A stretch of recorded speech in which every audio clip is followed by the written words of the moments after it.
Hey, welcome back to Kickin' and Streamin'. It's me, Tammy. I hope you're enjoying whatever it is you're watching.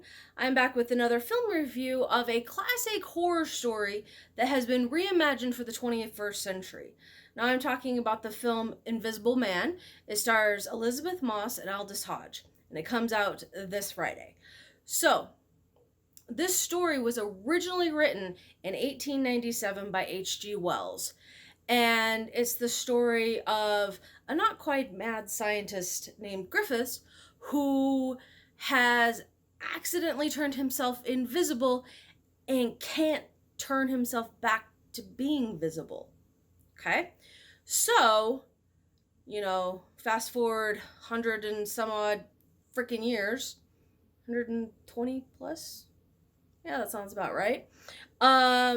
The story has been reimagined. Now, this story was, when it was reconceived, it had been wanting to be part of the Dark Universe horror classic trilogies, or horror classic, not trilogy, anthology that Universal Studios wanted to do, their Dark Universe system series.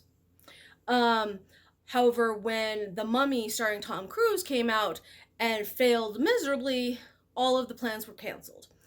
But they did decide to kind of keep going with instead of becoming an anthology, just telling individual stories. Hearkening back to some of those classic horror films that we saw in the 40s, 50s, and 60s. And Invisible Man is no different. Now, I really like how they have completely flipped the switch and reimagined this whole story in the age of Me Too, technology, stalking, and just crazy things.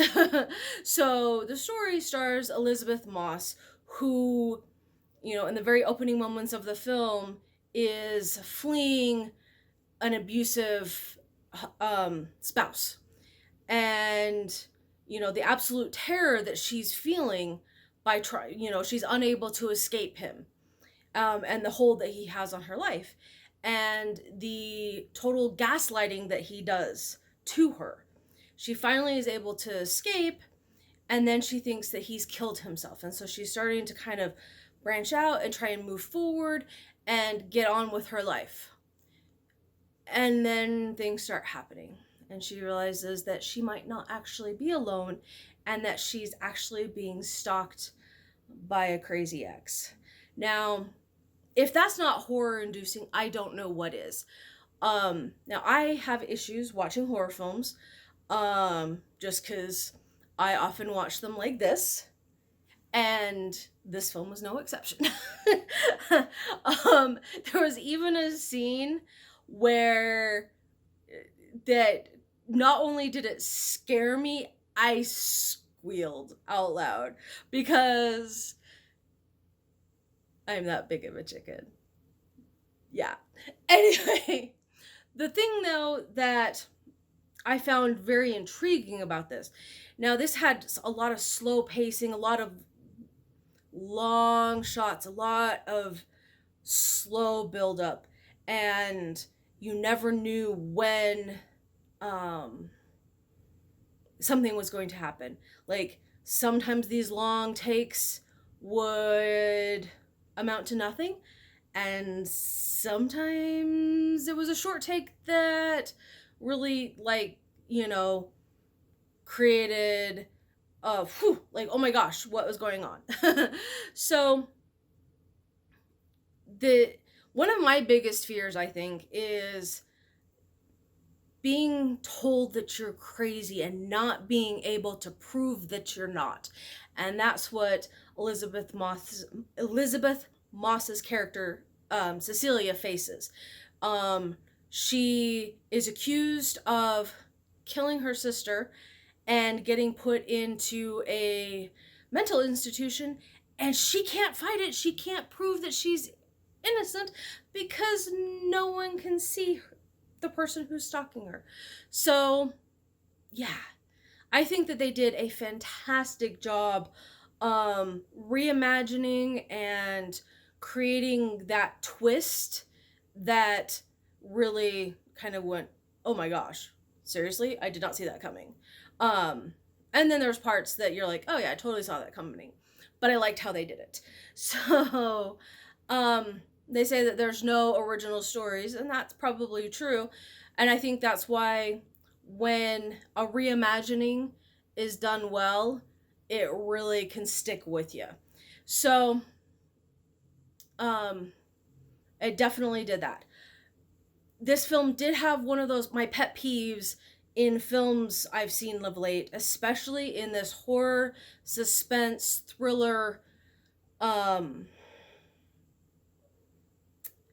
genre type of it's being so dark that you can't freaking see what's on the screen. Now, I realize that, filmmakers are trying to light the scenes so that they are, there's no random lights just lighting up things, so, you're like, where did that light come from? I totally understand that, but there has got to be a better way, because if you can't see what's happening on the screen, even in the dark, you need to fix it. Because I remember growing up, scenes happened in the dark. I could see what happened.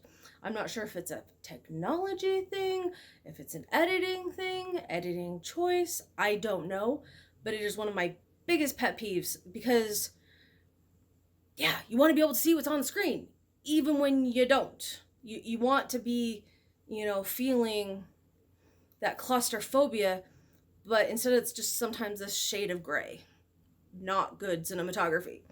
That being said, there was actually some really cool shots that were in the film. I really enjoyed how the camera was used to tell the story, to really create that sense of dread, the sense of the unknown. And I loved how the camera just sat on Elizabeth Moss's face, and we could actually see what she was thinking behind her eyes. And I love that. Sometimes people are like, why is it going so slow? Why, we need it to be faster. And Elizabeth Moss is a fantastic actress, and we can see what she's thinking, and we can see the train of thought that she has as she's going along. And that's super compelling to watch as an audience member. So, that being said, Invisible Man is a really good film. It is terrifying. It really is. Not just because of the fact that we don't see the person who's chasing us, but just, that fear of always being watched. We have security cameras. Like, we can't go outside of our own houses without being watched in some way. And yeah, not knowing when you're being watched can be absolutely terrifying. So we kind of, put that back out of our mind. And then we're left with going, oh, yeah. And if you've ever left an abusive relationship, it can be scary. And, mine was nothing like that. But seriously, gaslighting is nasty, and it can really make you feel like you're crazy. And they really captured that well. So, I highly recommend seeing this film. There is something to be said for watching it on the big screen. I was, about halfway through going, I don't know if I can take it anymore. My heart. But it was still really good. So I definitely recommend going to see it. So that's it for me today. I hope that you are enjoying whatever it is you're watching, whether you're watching from the comfort of your own couch or the beauty and gloriousness that is the movie theater. And if you like this, go ahead and click like and subscribe, and let me know what some of your favorite horror movies are, or some of the things that scare you most. And leave a comment down below, and I will see you again here soon. Bye.